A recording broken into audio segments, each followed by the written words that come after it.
Complex নাম্বারের আরেকটা গুরুত্বপূর্ণ প্রবলেম আমরা সলভ করব। Tutorial number 8। যে কোনো দুটো জটিল সংখ্যা z1 এবং z2 এর জন্য প্রমাণ করতে বলছে যে z1 মাইনাস z2 এর modulus less than or equal হবে z1 এর মডুলাস প্লাস z2 এর মডুলাস। বুঝতে পারছেন এটা হয় স্বাভাবিক, এটা সর্বশেষ 20 সালে আসছিল। খুবই গুরুত্বপূর্ণ একটা প্রমাণ বলতে পারেন, প্রুফ। আমরা প্রমাণটা শুরু করতে পারি। আমরা চাইলে আগে বলে দিতে পারি আগের মতো করে যে আমরা জানি বা উই নো, বাট পাশে সাইড নোট দিয়ে এগুলো লিখলেও হয়।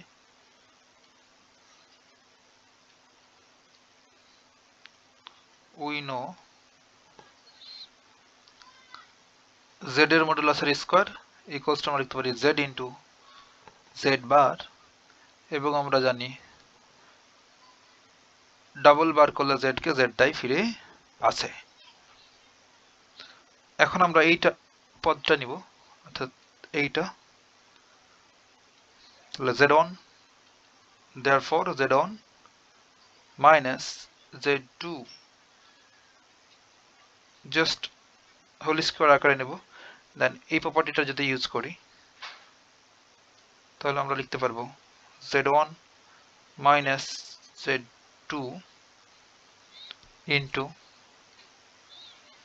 z1 মাইনাস z2 এর বার, হোল বার। এটা ইউজ করলাম প্রপার্টিটা, বুঝতে পারছেন। এখন আমরা z1 মাইনাস z2 এইটার জায়গায় রাখলাম, আর এইটাকে এই প্রপার্টিটা ইউজ করছি z1 প্লাস z2 এর হোল বার থাকলে বারগুলোকে আলাদা করে দেওয়া যায়, z1 বার প্লাস z2 বার। তাহলে এটা আলাদা করে ফেলবো, z1 বার জাস্ট প্লাসের জায়গায় এখানে মাইনাস আছে, z2 বার। এখন টানা গুণ করব, তাহলে z1 এর সাথে এই z1 বার গুণ করলে z1 ইন্টু z1 বার, z গুলো একটু সুন্দর করে লেখা লাগবে, z1 বার। এখানে প্লাস এখানে মাইনাস, তাহলে প্লাস আর মাইনাসে মাইনাস z1 z2 বার। আবার এখানে মাইনাস এখানে প্লাস, তাহলে প্লাস আর মাইনাসে মাইনাস z2 z1 বার, মাইনাসে মাইনাসে প্লাস z2 z2 বার। সাধারণ গুণ করলাম ভাইগুলো আর কি। এখন আমরা এই পোর্শনটাতে এই প্রপার্টি ইউজ করব, তাহলে আমরা লিখতে পারবো z1 মডুলাসের স্কয়ার, আর এখানে যদি মাইনাস কমন নিই এই দুটো থেকে আমরা সুন্দর করে লিখতে পারবো z1 z2 বার, মাইনাস কমন নিলে প্লাস হয়ে গেল, এটা z2 z1 বার প্লাস এইটাতে প্রপার্টি ইউজ করব এইটা, তাহলে আমরা লিখতে পারবো z2 মডুলাসের স্কয়ার। এখন এটা জাস্ট একটু সুন্দর করব, তাহলে z1 মডুলাসের স্কয়ার মাইনাস যে এই পোর্শনটাতে আমরা ওই আগের প্রপার্টিটা ইউজ করবো ভাই। আমরা জানি যে প্রপার্টি যে z plus z bar equals to আমরা লিখতে পারি 2 রিয়াল z, 2 রিয়াল z। এই প্রপার্টি ইউজ করব। এইটা ইউজ করার জন্য এই ভেতরে এই ব্র্যাকেটের ভেতরে এই পোর্শনটুকু এইটারে z প্লাস z বার আকারে সাজাবো। তার জন্য আমরা একটু কাহিনী করব।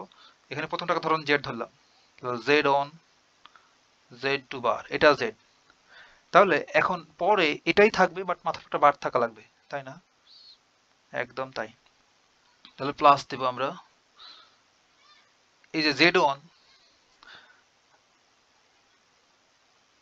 টা প্রথমে লিখলাম, আর z2 এর উপরে কিছুই নাই, মানে আমরা আগে থেকে যদি এই z2 এর মাথায় একটা বার দিয়ে রাখি, তাহলে এবার যদি হোল বারটা দিই তবে এটাকে ভাঙাইলে কিন্তু আগের এটাই ফিরে পাওয়া যায়, এটাই ফিরে পাওয়া যাবে ভাই।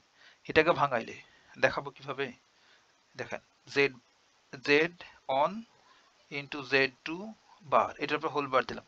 এটা যদি ভাঙাই বারটা আলাদা করি তাহলে z1 বার ইন্টু হবে z2 ডাবল বার, আর ডাবল বার থাকলে ওটাই ফিরে আসে, তাহলে লিখতে পারবো z1 বার ইন্টু z2 দেখেন এইটা কিন্তু এই যে এটা একটু দেখায়, এই যে এটা, তাই না?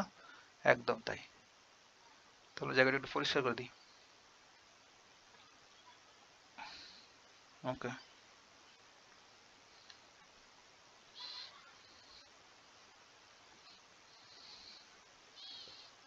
প্লাস z2 এর মডুলাসের স্কয়ার।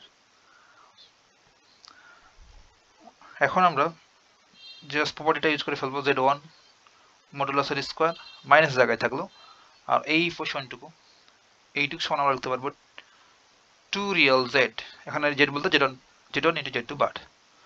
তাহলে ফর্মুলা 2 রিয়েল, আর এখানে z বলতে z1 আর z2 বার, বুঝতে কি পারলাম?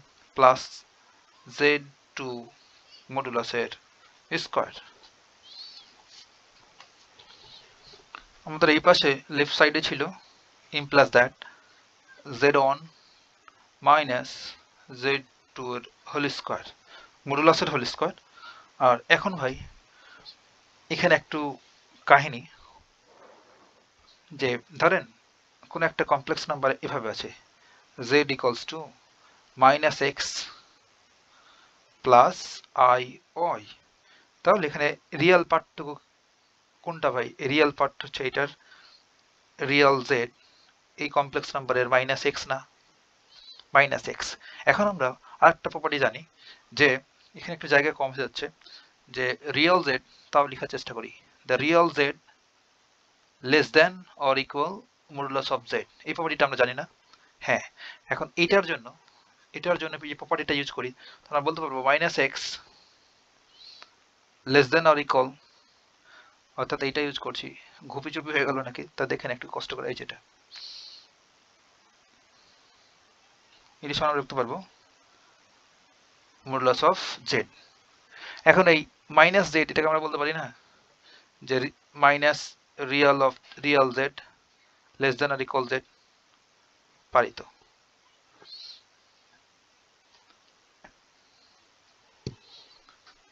এখন দেখেন যে এই পোর্শনটাতে এখানে আছে মাইনাস রিয়েল জেড, এই যেখানে মাইনাস রিয়েল জেড, এটার পরিবর্তে যদি আমরা ডান পাশটা অর্থাৎ মডুলাস অফ জেড ইউজ করি, তবে আমাদের এই সাইনটা পরিবর্তন হয়ে যাবে, এই যে এটা জাস্ট এই দিকে হা করবে।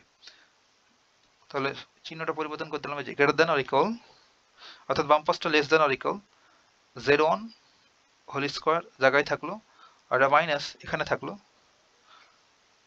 আর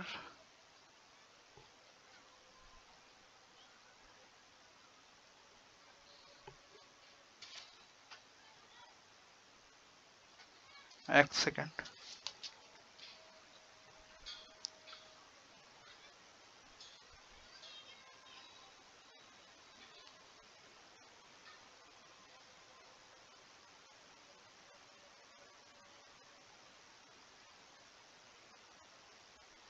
হ্যাঁ এখন দেখেন ভাই, এই টোটাল মাইনাস সহকারে এই মাইনাস সহ এই টুটা জায়গায় থাকলো, বাট এই মাইনাস সহ রিয়েল z1 ইন্টু z2, এটা সমান আমরা লিখতে পারবো z বা মডুলাস অফ z। তাহলে এখানে z বলতে মূলত এই প্লাস দিয়ে দিলাম, মাইনাস যেহেতু এর ভিতরে চলে গেছে, এটার ভিতরে চলে গেছে, তাহলে জাস্ট আমরা z মডুলাস অফ z লিখবো। তো এখানে z বলতে z1 z2 বার, তাল গোল পাকানো যাবে না, ওকে, প্লাস z2 এর মডুলাসের স্কয়ার। বুঝতে পারলাম? দেখেন ভাই এখানে মাইনাসটা কোথায় গেল, আপনি বলতে পারেন এই মাইনাসটা কোথায় গেল? এই মাইনাস সহকারে একটু দেখায়, এই মাইনাস সহকারে এই রিয়েল জেড এই পোর্শনটুকু নিয়ে কিন্তু আমাদের এইটা পেয়েছি মডুলাস অফ জেড, এটা। তাহলে আমরা মডুলাস অফ জেড যখন এখানে বসালাম, তখন মাইনাস তো এর ভিতরে থেকে গেল, তাহলে সিম্পলি প্লাস হয়ে গেল। আর টু এই ফর্মুলার ভিতরে বা এই প্রপার্টির ভিতরে টু পড়ছে না, টু জায়গায় থেকে গেল, তাহলে এটা সমান লিখতে পারবো, এটা এখন পরিষ্কার করে ফেলে। ওকে, নেক্সট পেজে বাকি কাজটা করে ফেলি, তবে আমাদের ডান। লেফট সাইডে ছিল z1 মাইনাস z2, এইটার মডুলাসের square or whole square less than or equal ডান পাশটাতে, তবে আমরা এখন আমাদের এটা ছিল না, এটা এখন আলাদা করে ফেলতে পারি। এটা এই যে এই পোর্শনটুকু আলাদা করে ফেলতে পারি। তাহলে লিখতে পারি এখন z1 এর মডুলাসের স্কোয়ার প্লাস 2 জায়গায় থাকলো, আর z1 এর মডুলাস দেন z2 এর মডুলাস বারের মডুলাস প্লাস z2 এটার square less than or equal z1 plus 2 জায়গায় থাকলো, আর এটা হচ্ছে z1 মডুলাস অফ, এটাকে লিখতে পারবো z2। আমরা জানি modulus of z equals two হচ্ছে মডুলাস অফ z বার, তাহলে এটার বারের মডুলাস আর সিম্পলি এটার মডুলাস আর ইকুয়াল, তাহলে এক্ষেত্রে আমরা z2 bar modulus of z2 বার এটাই সমান আমরা সিম্পলি লিখতে পারবো z2 এর মডুলাস প্লাস এটা হচ্ছে z2 এর মডুলাসের স্কোয়ার। এই ডান পাশটা দেখেন a প্লাস b হোল স্কোয়ারের সূত্র, তাহলে a প্লাস b হচ্ছে z2 এটার হোল স্কোয়ার, আর লেফট সাইডে আমাদের আছে z1 মাইনাস z2 এটার মডুলাসের স্কোয়ার। বোথ সাইড থেকে স্কোয়ার স্কোয়ার ক্যান্সেল করে দিল, z1 minus z2 less than or equal z1 plus z2 এর মডুলাস। এটাই কিন্তু আমাদের প্রমাণ করতে বলছিল, তাই না? এই যে, তাহলে আমরা এখানে লিখে দিতে পারবো প্রুফ। এতটুকু ভাই কথা হবে নেক্সট টিউটোরিয়াল।